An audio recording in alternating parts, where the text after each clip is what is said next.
और सीएम पुष्कर सिंह धामी कोटद्वार के दौरे पर पहुंचे। इस दौरान सीएम धामी ने उत्तराखंड में अग्निपथ योजना की लॉन्चिंग की। मुख्यमंत्री ने अग्निवीर योजना को लेकर पीएम मोदी का आभार जताया। 19 अगस्त से कोटद्वार में अग्निपथ सेना भर्ती की शुरुआत हो जाएगी। गढ़वाल के 7 जिलों से 70,000 युवा इसमें शामिल होंगे। तो अग्निपथ योजना की लॉन्चिंग की गई और इस मौके पर मुख्यमंत्री ने प्रधानमंत्री का आभार भी जताया। आपको बता दें कि 19 अगस्त से कोटद्वार में अग्निपथ सेना भर्ती की शुरुआत होने जा रही है और गढ़वाल के 7 जिलों से 70,000 युवा इसमें शामिल होंगे।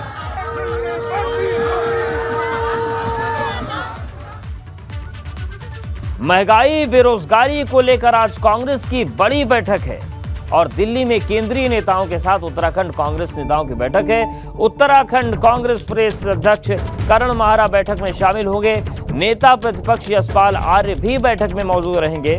उत्तराखंड में 23 अगस्त तक महंगाई पर चर्चा का कार्यक्रम है। उत्तराखंड के सभी जिलों में कांग्रेस ये कार्यक्रम करेगी और 28 अगस्त को दिल्ली में कांग्रेस की एक बड़ी रैली होनी है। दिल्ली के रामलीला मैदान में रैली होगी और रैली में उत्तराखंड कांग्रेस के सभी नेता मौजूद रहेंगे। दूसरे राज्यों से भी कांग्रेस नेता रैली में पहुंचेंगे। तो दिल्ली के रामलीला मैदान में एक बड़ी रैली होने जा रही है। इसके साथ ही साथ उत्तराखंड के हर जिले में महंगाई पर चर्चा होगी और जो रामलीला मैदान में रैली है उसमें केवल उत्तराखंड कांग्रेस ही नहीं बल्कि देश भर के तमाम बड़े नेता पहुंचेंगे, शामिल होंगे और महंगाई को लेकर माहौल बनाया जाएगा। ये समझाने की कोशिश होगी कि महंगाई बहुत ज्यादा है और कांग्रेस इसके खिलाफ खड़ी है। और हमारे साथ रवि कैथुरा जुड़ गए हैं देहरादून से। अविनाश हमारे साथ दिल्ली से जुड़ गए हैं। रवि, ये जो पूरा कार्यक्रम है महंगाई की चर्चा को लेकर, इसको लेकर दिल्ली में रैली करने का जो कार्यक्रम है, इसके पीछे क्या रणनीति समझ में आ रही है, क्या जानकारी मिल रही है उत्तराखंड कांग्रेस से? बिल्कुल, देखिए अवधेश, अगर उत्तराखंड में बात करें तो कांग्रेस 23 तारीख तक इस महंगाई पर चौपाल लगाना चाहती है, चर्चा करना चाहती है, लोगों के बीच बैठना चाहती है। ये एक अलग तरीके का इस वक्त जो है कांग्रेस ने एक रूपरेखा इस कार्यक्रम की तैयार की है, जहां पर गांव-गांव, शहर-शहर चौपाल लगाकर लोगों के बीच जो कांग्रेस के नेता हैं, वरिष्ठ नेता हैं, तमाम पदाधिकारी हैं, वो बैठेंगे और चर्चा करेंगे। क्योंकि कांग्रेस ये मानती है कि इस वक्त जो है महंगाई का मुद्दा उनके पास एक ऐसा मुद्दा है जिसको पूरी तरीके से भुनाने पर काम कर सकती है।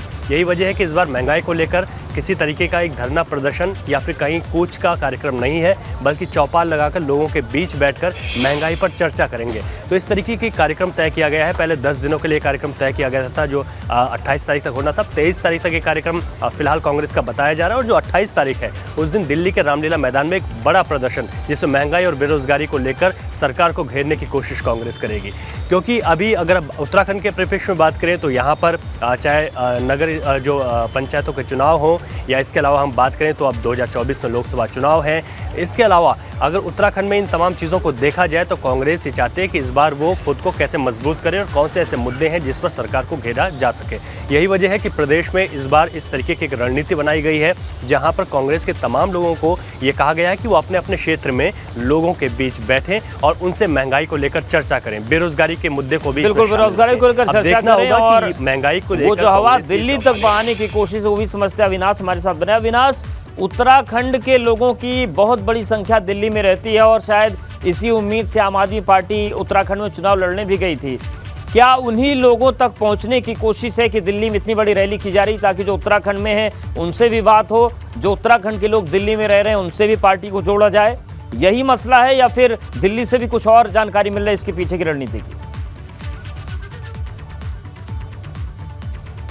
अगर बात करें तो कांग्रेस पार्टी महंगाई और बेरोजगारी को लेकर लगातार केंद्र सरकार को घेर रही है। खासतौर से अगर बात करें तो जिस तरीके से बेतहाशा महंगाई बढ़ गई है, इसी को लेकर के कांग्रेस पार्टी ने 28 अगस्त को दिल्ली के रामलीला मैदान में एक बड़ी रैली के आयोजन के लिए तमाम सारे राज्यों को खत लिखा है। तमाम सारे राज्य के जितने भी कार्यकर्ता हैं, जितने भी नेता हैं, वो सभी 28 अगस्त को दिल्ली के रामलीला मैदान पहुंचेंगे, जहां महंगाई को लेकर के एक बड़ा विरोध प्रदर्शन कांग्रेस पार्टी करने वाली है। क्योंकि कांग्रेस पार्टी अब महंगाई को ही मुद्दा बना रही है, बेरोजगारी को मुद्दा बना रही है। दो प्रमुख मुद्दे हैं जिनके साथ कांग्रेस कांग्रेस पार्टी आगे बढ़ रही है। खासतौर से अगर बात करें तो राहुल गांधी भी भारत जोड़ो यात्रा शुरू करने वाले हैं, उनमें भी ये दो मुद्दे प्रमुख तौर पर रहेंगे। और इसी कड़ी में अगर बात करें तो तमाम सारे जो राज्य के प्रदेश अध्यक्ष हैं वो तैयारी कर रहे हैं अपने कार्यकर्ताओं के साथ, अपने नेताओं के साथ। उसी कड़ी में उत्तराखंड के कांग्रेस प्रदेश अध्यक्ष करण महारा भी तैयारी कर रहे हैं, चौपाल लगा रहे हैं, आम जनता को बता रहे हैं कि किस तरीके से बेतहाशा महंगाई बढ़ गई और सरकार के खिलाफ एक जन आंदोलन तैयार करने की, कई सरकार के खिलाफ अपनी भूमिका तैयार करने की कोशिश कांग्रेस पार्टी की है। और उसी कड़ी में अगर बात करें तो तमाम सही तैयारियां की जा रही है। 17 अगस्त से लेकर 23 अगस्त तक चौपाल लगाने का कांग्रेस पार्टी ने हिदायत दिया है कि प्रत्येक विधानसभा क्षेत्र में सभी लोग चौपाल लगाएं और जितने आम लोग हैं उनको बताएं कि किस तरीके से महंगाई बढ़ी है पिछले 8 सालों में, जब से खासतौर से अगर बात की तो एनडीए की सरकार आई है, प्रधानमंत्री नरेंद्र मोदी बने हैं, और उसके पहले किस तरीके से कांग्रेस पार्टी महंगाई पर काबू करके रखती थी, किस तरीके से सब्सिडी देती थी, ये तमाम सारी चीजें बताने के लिए कहा गया है। और उसी कड़ी में कांग्रेस के तमाम सारे नेता और पार्टी के कार्यकर्ता इन चौपालों को लगा रहे हैं और आम जनता के साथ संवाद कर रहे हैं। 28 अगस्त को दिल्ली में एक बड़ी रैली का आयोजन किया जाएगा, जिसमें अगर बात करें तो राहुल गांधी, प्रियंका गांधी, सोनिया गांधी समेत तमाम सारे वरिष्ठ नेता शामिल होंगे और महंगाई को लेकर सरकार के खिलाफ हल्ला बोलने की तैयारी है। महंगाई और बेरोजगारी, इन दो मुद्दों को बड़ा करने की कांग्रेस पार्टी की कोशिश है और साथ में सभी विपक्ष के नेताओं को भी साथ मिलाने की कोशिश है, जिससे कि 2024 के लिए एक भूमिका तैयार की जा सके। बिल्कुल, शुक्रिया अविनाश आपका जानकारी के लिए। रवि आपका भी शुक्रिया हमारे साथ जुड़ने के लिए, अपडेट्स देने के लिए। तो महंगाई को लेकर माहौल बनाने की पूरी कोशिश है और जो किचन महंगा हो गया है, जो आम जिंदगी महंगी हो गई, जिंदगी चलाना मुश्किल हो गया है, उसी को मुद्दा बनाकर कांग्रेस आगे चली। थोड़ी देर में हल्द्वानी पहुंचेंगे सुमित हृदयेश और बरेली रोड पर कांग्रेस महंगाई पर चर्चा कार्यक्रम करेगी। हल्द्वानी से कांग्रेस के विधायक हैं सुमित हृदयेश और थोड़ी देर में जो उनका कार्यक्रम है वो शुरू होने वाला है। महंगाई पर चर्चा, बरेली रोड पर कांग्रेस महंगाई पर चर्चा कार्यक्रम शुरू होगा।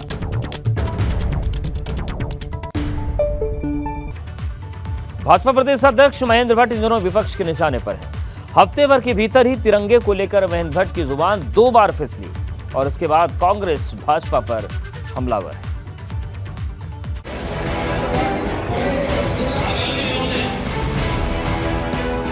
सम्मान मैं नहीं मानता कोई कर रहा हो।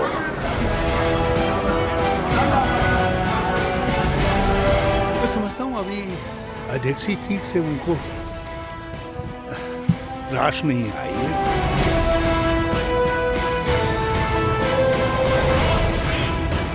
तिरंगे पर दिए गए महेंद्र भट्ट के बयान के बाद विपक्ष हमलावर है। पूर्व सीएम हरीश रावत ने महेंद्र भट्ट पर करारा प्रहार किया। हरीश रावत ने कहा कि महेंद्र भट्ट को अध्यक्ष पद रास नहीं आ रहा है। मैं समझता हूँ अभी अध्यक्ष ही ठीक से उनको राश नहीं आई है, एडजस्ट नहीं हुए और इसलिए वो बहुत, ये देखिए, न भाजपा न कांग्रेस न कोई संस्था इस बात के हकदार है कि किसी की राष्ट्रवादिता को, जो है राष्ट्रभक्ति को, कि वो का मापन करे। दरअसल महेंद्र भट्ट ने मंगलवार को रुड़की में बयान दिया था। तिरंगे को लेकर महेंद्र भट्ट की जुबान एक बार फिर से फिसल गई थी। महेंद्र भट्ट ने क्या कहा था, जरा ये भी सुनिए। तिरंगे के प्रति सबकी श्रद्धा है और मैं तो मीडिया कर्मियों से आग्रह करूंगा उनके चैनलों में चलना चाहिए कि अपने तिरंगों और सम्मान पूर्वक अपने घर में रखें। सर, तिरंगे सम्मान की जगह अपमान हो रहा है, कई जगह झंडे गिरे पड़े हैं, उसी को लेकर सरकार का क्या है? अब हम कह रहे हैं सब विषय में बातचीत हो रही है। सम्मान मैं नहीं मानता कोई कर रहा हो, मैं नहीं मानता। ये पहला मौका नहीं है जब महेंद्र भट्ट की जुबान फिसली हो। अभी हफ्ते भर पहले भी उन्होंने हल्द्वानी में एक ऐसा ही बयान दिया था। देश विश्वास नहीं कर सकता है, शक किस रूप का होगा? राष्ट्र का अगर तिरंगा लगाने में किसको परेशानी हो सकती है? इस तिरंगे को हाथ में लेकर लोगों ने फांसी की तख्ती पे लटके हैं। तिरंगे सम्मान की जगह अपमान हो रहा है, कई जगह झंडे गिरे पड़े हैं, उसी को लेकर सरकार का क्या है? अब हम कह रहे हैं सब विषय में बातचीत हो रही है। सम्मान मैं नहीं मानता कोई कर रहा हो, मैं नहीं मानता। महेंद्र भट्ट को मदन कौशिक की जगह भाजपा प्रदेश अध्यक्ष बनाया गया है। अभी कुछ दिनों पहले ही उन्होंने भाजपा प्रदेश अध्यक्ष की कमान संभाली है, मगर जिस तरह से महेंद्र भट्ट का बयान सामने आ रहा है, उसके बाद वो लगातार विपक्ष के निशाने पर है। एबीपी गंगा के लिए देहरादून से विनोद कुमार की रिपोर्ट। उत्तराखंड अधीनस्थ सेवा चयन आयोग पेपर लीक को लेकर एक बड़ी खबर आ रही है। उत्तर प्रदेश से तार जुड़े हैं और बिजनौर के धामपुर से कुछ लोगों की गिरफ्तारी करने की तैयारी में एसटीएफ है। गिरफ्तार हाकम सिंह रावत के कुछ साथी के धामपुर में होने की संभावना है। एसटीएफ की पूछताछ में पुख्ता सबूत मिले हैं और धामपुर में बनाया गया था डील करने के लिए सेंटर। तो ये इस वक्त की बड़ी खबर है। उत्तराखंड अधीनस्थ सेवा चयन आयोग पेपर लीक मामले में जो तार हैं वो जुड़ रहे हैं बिजनौर से, और बिजनौर के धामपुर क्षेत्र से, जहां पर कुछ लोगों की गिरफ्तारी हो सकती है। गिरफ्तार हाकम सिंह रावत के कुछ साथी के धामपुर होने की संभावना है, और एसटीएफ की पूछताछ में पुख्ता सबूत मिल गए हैं। और ये भी जानकारी सामने आ रही है कि धामपुर में ही डील करने के लिए सेंटर बनाया गया था, और बिजनौर में ये धामपुर है जहां पर डीलिंग होती थी, डीलिंग करने का ये सेंटर था।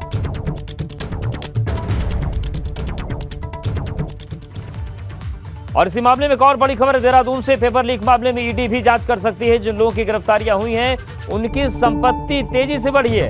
मामले पर एसटीएफ अपनी रिपोर्ट बनाकर ईडी को सौंप चुकी है, और अब ईडी संपत्ति बढ़ने के मामले पर जांच कर सकती है। एसटीएफ ने इस मामले में अब तक 83 लाख रुपए बरामद किए हैं। तो ये एक नया अपडेट सामने आ रहा है कि जो लोग लीक वाले मामले से जुड़े उनकी तेजी से संपत्ति बढ़ी है। ऐसे में ईडी भी अब इस मामले में जांच कर सकती है।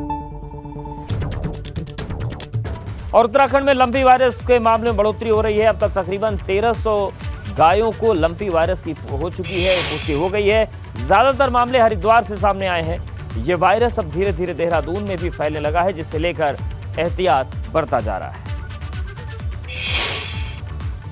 सरकार द्वारा हम ये रणनीति अपना रहे कि इसमें हम रिंग वैक्सीनेशन कर रहे हैं। जहाँ जहाँ पर इसके लिए गोट पॉक्स वैक्सीन उपलब्ध है, इसके इलाज के लिए है।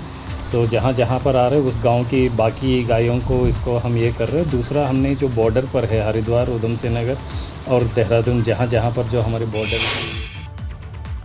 और उत्तराखंड बोर्ड की बड़ी लापरवाही सामने आई। दरअसल 76 अंक पाने वाली 10वीं की छात्रा को बोर्ड ने 28 अंक दे दिए। विज्ञान के पेपर में 76 अंक पाने वाली देहरादून की हाई स्कूल की छात्रा नेहा ममगई की मार्कशीट में 28 अंक देने के मामले में जांच शुरू हो गई है। शासन में तैनात शिक्षा महानिदेशक बंशीधर तिवारी ने भी इसे बड़ी गलती माना है और अंकों में हुई गड़बड़ी को लेकर कार्रवाई करने की बात कही है।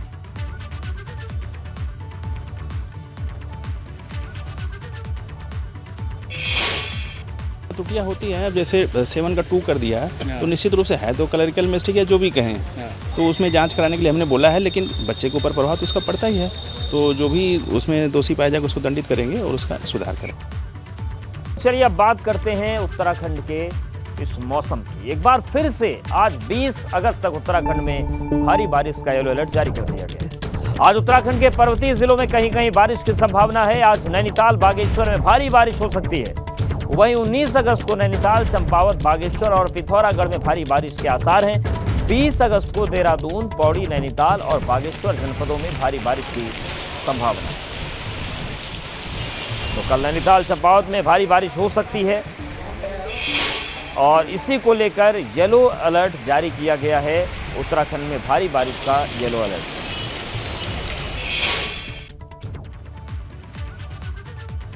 और बड़ी खबर बड़कोट से भी भूस्खलन से बंद हुआ NH 94 यमुनोत्री गंगोत्री जाने वाले तीर्थयात्रियों की मुश्किलें बढ़ गई हैं। धरासू बैंड और पनोत के पास रास्ता बंद हुआ है।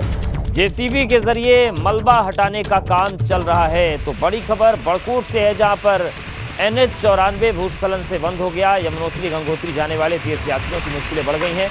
धरासू बैंड और पनोत के पास ये रास्ता बंद हुआ है। जेसीबी के जरिए मलबा हटाने का काम जारी है।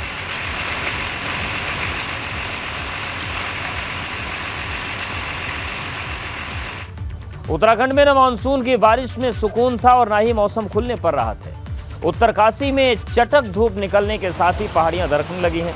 ऐसी ही एक तस्वीर गंगोत्री हाईवे पर सामने आई, जहां पर पहाड़ी का बहुत बड़ा जो हिस्सा है वो टूटकर हाईवे पर गिर गया, जिससे मार्ग बाधित है। तो देखिए तस्वीर हम आपको दिखा रहे हैं किस तरीके से एक बड़ी पहाड़ी टूटी और काफी दूर तक इसकी आवाज आई। और इस तरीके की तस्वीरें अब अलग अलग क्षेत्रों के सामने आई। और रुड़की से एक बड़ी खबर है, सिविल अस्पताल में डायलिसिस यूनिट की क्षमता बढ़ेगी। सिविल अस्पताल में 5 डायलिसिस मशीनों की मांग की गई है और किडनी के मरीजों की संख्या बढ़ी है। दरअसल तो अस्पताल ने स्वास्थ्य निदेशालय को पत्र लिखा है और अभी तक एक दिन में 6 मरीजों की डायलिसिस ही हो पाती है, लेकिन मशीनों के साथ ये डायलिसिस क्षमता बढ़ाने की कोशिश है और इसके लिए औपचारिक जो प्रक्रिया होती है वो शुरू कर दी गई है। सिविल अस्पताल में 5 डायलिसिस मशीनें मंगवाई गई हैं। और बड़ी खबर रुड़की से है। नशा तस्करों को लेकर पुलिस ने सख्ती बरती है। बरेली और आसपास के जिलों से आने वाली नशीले सामग्री पर नजर रखी जा रही है। नशा तस्करों पर लगातार शिकंजा कसने की कोशिश में रुड़की पुलिस लगी हुई है। तो बड़ी खबर, नशा तस्करों को लेकर पुलिस लगातार अभियान चला रही है। और अब बात नैनीताल की, जहां पर मंगोली से 3 युवकों ने टैक्सी चोरी की वारदात को अंजाम दिया, लेकिन टैक्सी मालिक ने चोरों का पीछा जब तक नहीं छोड़ा तब तक वो पुलिस के हत्थे नहीं चढ़ गए। हालांकि काफी मशक्कत के बाद पुलिस ने चोरों को गिरफ्तार कर लिया है।